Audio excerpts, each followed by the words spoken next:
তারপরে দিয়ে দেব জিরা, তারপরে দিয়ে দেব পেঁয়াজ,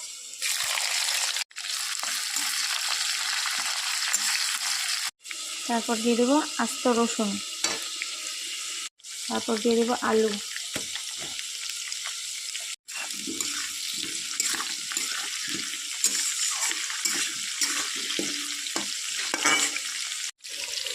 পেস্ট, দিয়ে দেবো মশলা।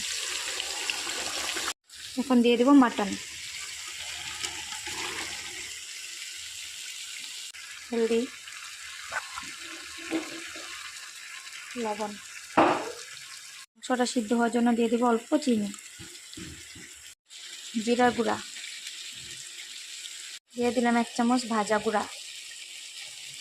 মাংসটা ভালো করে কষিয়ে নেব।